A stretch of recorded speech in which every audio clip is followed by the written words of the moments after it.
Good evening. The election day is just around the corner. With 4 days to go and around 48 hours before the end of the campaign period, the political scene is getting heated as politicians solidify their support base to try and woo the over 22 million electorate to their side. It is a season where a lot is said, and that is why we ask the hard questions for you. Tonight on KTN Prime, we speak to Roots Party presidential running mate Justina Wamai to try and understand what exactly is happening in Roots Party following those contradicting statements that were made by the Roots Party presidential candidate and the running mate. Welcome to the broadcast, our top stories. Its final dash to the finish as Azimio presidential candidate Raila Odinga and Kenya Kwanza flag bearer William Ruto intensify campaigns. 4 days to go and President Uhuru Kenyatta continues his whirlwind tours of the country, commissioning his legacy projects. In count 1, where the minor was 9 years at the time of the offense, you shall serve 50 years imprisonment. Plus, a director of a school jailed for 100 years by a Nairobi court after being found guilty of defiling children under his care. And 100 meters sensation Ferdinand Omanyala earns Kenya its first gold at Commonwealth Games after winning 100 meters men final in Birmingham.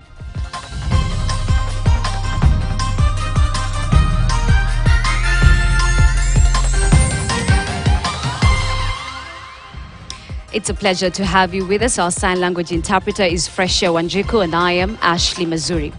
The High Court has directed the Independent Electoral and Boundaries Commission to provide a manual voters register to complement the electronic Kenya Integrated Elections Management System, that is the KIEMS kit, to be used in next week's polls. Now, High Court Judge Justice Mugure Thande ruled that it was unconstitutional to rely on only the KIEMS kit, as it could curtail the rights to vote for voters whose details are not retrieved from the electronic register.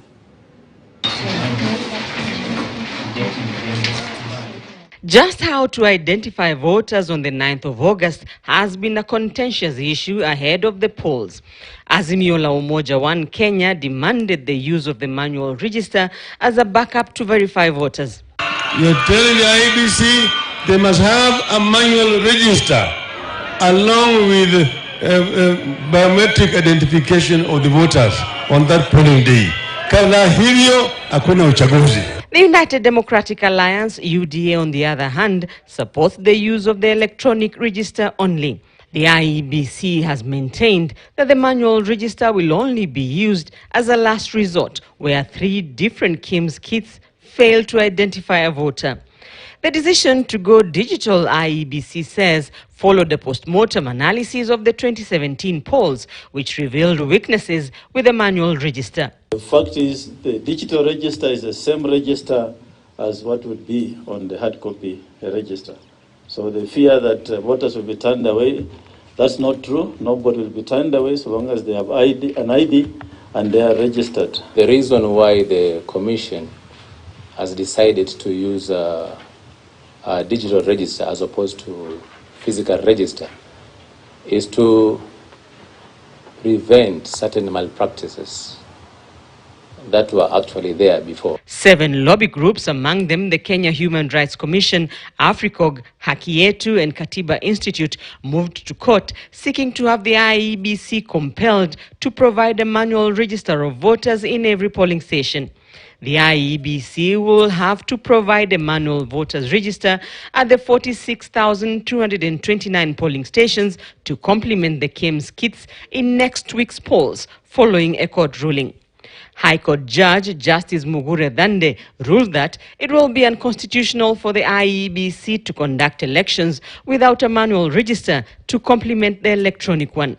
In the judgment, Justice Mugure Thande said it will be violating the right to vote for voters whose biometrics fail, noting that no electronic device is foolproof or incorruptible. The way forward was we proceed to print the register, but we await the outcome of the court.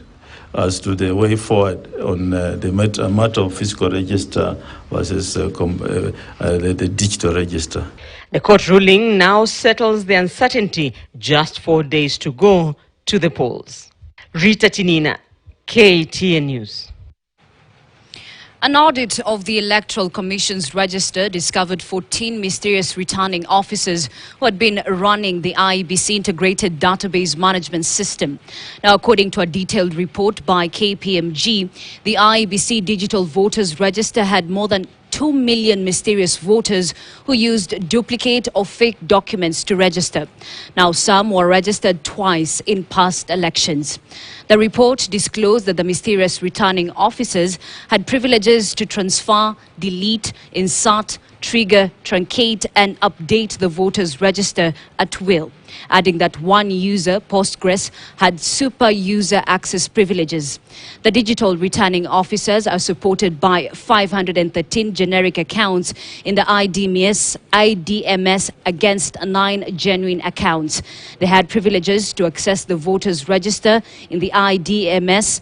In the first register, 481,711 people registered using duplicate ID or passports, while 4,757 had registered twice using the ID and passport number.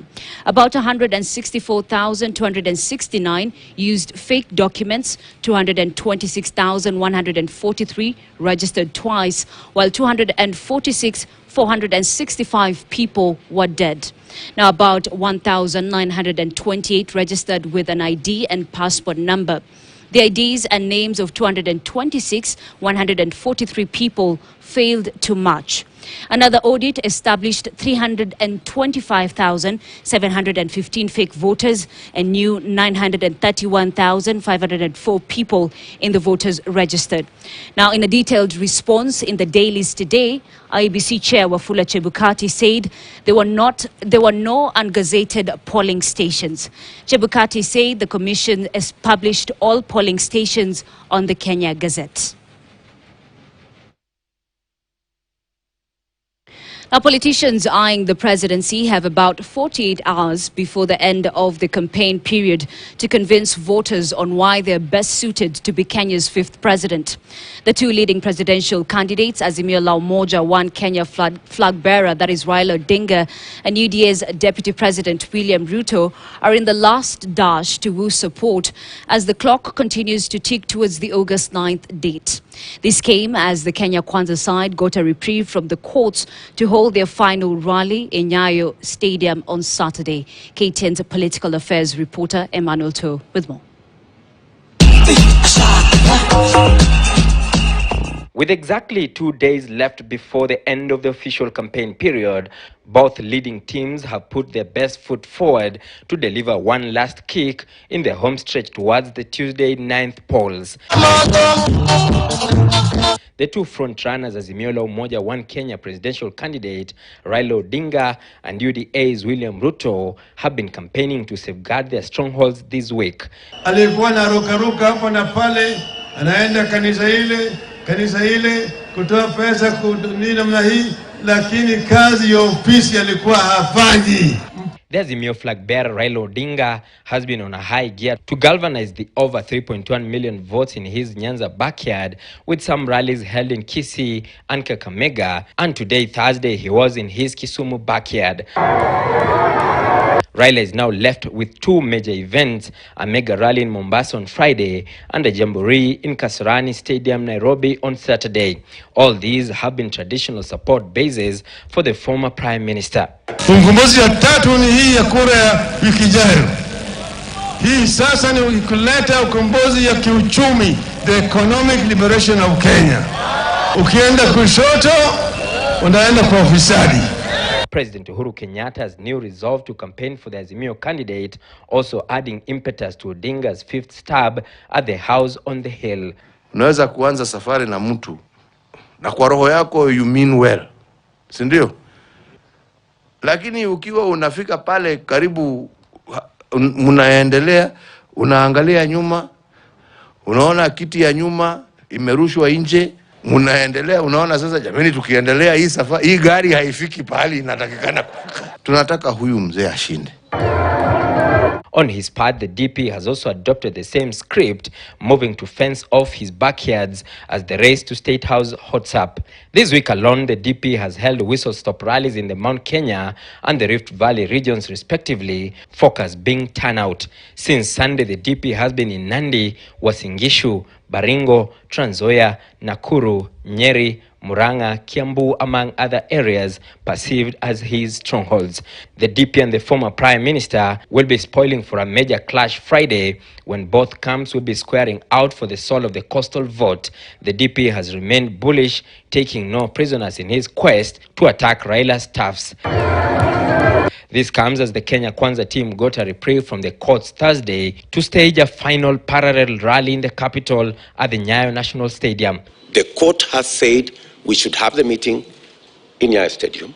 We are preparing to have the meeting in Nyayo Stadium. The Kenya Kwanza team now wants the government to ensure a level playing ground by ensuring constant and uninterrupted power and internet supply before, during and after the general election. The CEO of Kenya Power, Mr. Muli, and the CEO of Communication Authority, Mr. Chiloba, they must never be part of any scheme to switch off either electricity or the internet anywhere in Kenya. With exactly 4 days left before next week's general election, Deputy President William Ruto, who is also the UDA presidential candidate, has called on the government and the state to keep up the election process and ensure the process is free, fair and credible. Emmanuel Toh, KTN News, at the Deputy President's official residence, Karen.